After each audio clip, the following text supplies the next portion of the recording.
has seen an increase of around 181 million during the last decade from the 2001 से लेके 2011 तक.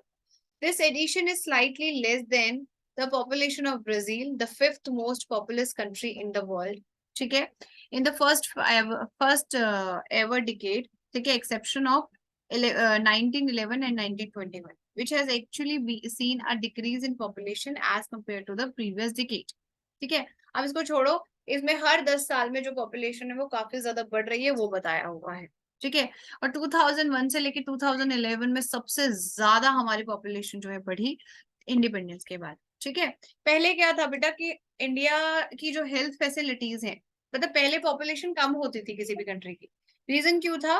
Reason ये होता था बेटा कि हेल्थ कंडीशन बड़ी डिटोरिएटिंग थी कंडीशंस. ठीक है, मतलब प्रॉपर वैक्सीनेशन नहीं हो पाती थी बच्चों की, तो बहुत सारी ऐसी डेडली डिजीजेस थी जो बचपन में ही बच्चों की डेथ हो जाती थी. ठीक है, तो बहुत कम बच्चे जो है सरवाइव कर पाते थे. ठीक है, तो फिर उसके बाद पॉपुलेशन बढ़ती चली गई. जो सरवाइव्ड बच्चे थे उनके भी 4-4 बच्चे होने लगे, फिर वो 4 बच्चों के फिर 4 बच्चे हो गए. ठीक है, समझ रहे हो, इस तरीके से पॉपुलेशन बढ़ गई. ठीक है, आगे देखो. Important points to remember the census of India 2011 के बारे में. Census is a counting of number of people living in a country on collection of information about their official purpose. हाँ जी कृष्णा, census समझ आया? इधर तो ध्यान क्यों लगा रहे हो तुम? ठीक है, census मतलब counting of number of people living in a country and collection of information about them for the official purpose. Census was introduced in India during the era of Lord Mayo in year 1872. Lord Mayo at the time of British जो rule था हमारा. ठीक है, it came into the force into the 1881. ठीक है, introduce किया गया by the Lord मायो के एरा में. ठीक है, 1872 में, और उसको इंट्रोड्यूस कर दिया गया 1881 में. ठीक है, नेक्स्ट इज मतलब ब्रिटिश के टाइम से सेंसस का कॉन्सेप्ट आया. First ever, very important, first ever census, जो सबसे पहले सेंसस हुई थी किस कंट्री में हुई थी?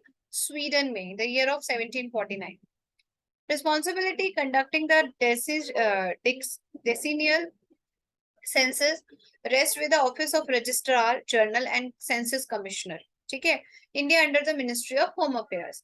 मिनिस्ट्री ऑफ होम अफेयर्स के अंदर ऑफिस ऑफ रजिस्ट्रार जनरल, जहां पर इंफॉर्मेशन कलेक्ट की जाती है, ठीक है, वहां पर डाला जाता है. ठीक है, the highest post of census organisation is post of the office of registrar general and census commissioner, census commissioner.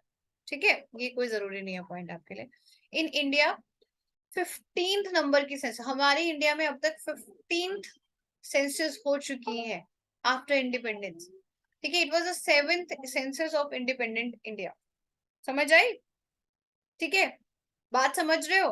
15th census carried out in 2011, ये ब्रिटिश टाइम से स्टार्ट हो चुकी थी, और 7th हुई है after India attain the independence, after 1847 के 1947 के बाद. According to the census analytical report, India has the highest youth population.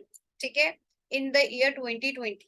ठीक है, समझ आई? जो डेमोग्राफिक डिविडेंड जो था, मैंने बताया ना आपको कि इंडिया में यूथ पॉपुलेशन में उसमें डिफरेंस बता रही थी ना कि एक एज, इसको डेमोग्रेटिक डिविडेंड बोलते हैं, कि इंडिया का डेमोग्राफिक डिविडेंड जो है अच्छा है. उस टाइम मैंने आपको उसका एग्जांपल बताया था कि अगर पुअर होगा, अगर इंडिया में यूथ कम हो, एक एज डिफरेंस जो, मतलब देखो, एक आपके छोटे हैं लेस देन 18 ईयर्स है, और एक आपके ग्रेटर देन 60 ईयर्स है. ठीक है, जो बीच वाला पार्ट है उसको हम बोलते हैं यूथ.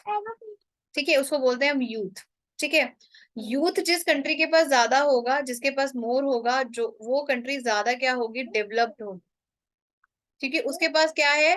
डेवलप मतलब करने की कंडीशन, क्योंकि इसके पास जो है वर्किंग स्किल, मतलब वर्किंग पावर या मैन पावर बहुत ज्यादा है, क्योंकि यूथ है.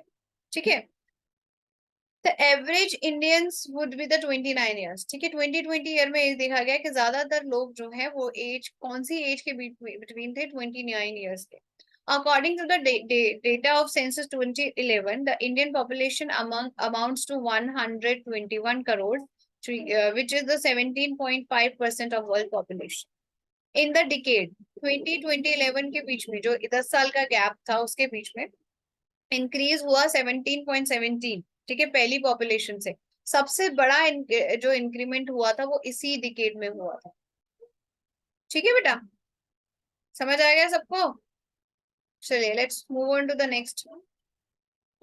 The people residing in urban area constitute 31.2% of Indian population. ठीक है, हमारे अर्बन एरिया में कितने लोग रहते थे? 2011 की बात हो रही है, अब पता नहीं क्या कंडीशन होगी। ठीक है, एंड रूरल एरिया में जो है वो कितने हैं? 68.8% of Indian population.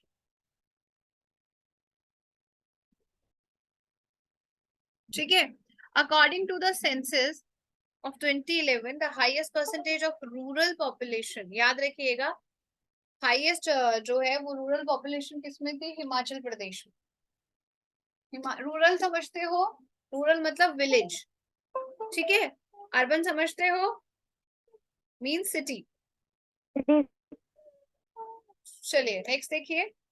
According to the national portal of India, to reach stability in population, the target has been changed from the year 2045 to 2070.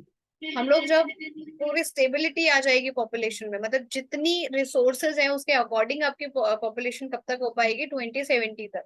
ये तो ऐसे बढ़ती चली जाएगी, फिर एकदम लोगों को अकल आएगी, फिर ये होगा ये होगा। ठीक है, the percentage of increase in overall population growth is calculated by the difference between the birth rate and the death rate of the concerned country. ठीक है, देखो इसी को बोला जाता है आपका कि जो बर्थ रेट, ठीक है, और डेथ रेट के बीच का डिफरेंस जो होता है वो आपको पॉपुलेशन दे देता है। कितने बच्चे पैदा हुए, कितने लोग मरे, उनको माइनस कर दो, टोटल कितने आ गए, कि कितने बच गए, जिंदा कितने हैं। समझ रहे हो ना? कितनों ने बर्थ लिया, कितनों की डेथ हुई, बीच का डिफरेंस क्या हुआ? Population, current population. ठीक है, देखने के लिए और लेटेस्ट एग्जाम अपडेट्स जानने के लिए डाउनलोड करें कैरियर डिफेंस स्कूल का एंड्रॉयड ऐप।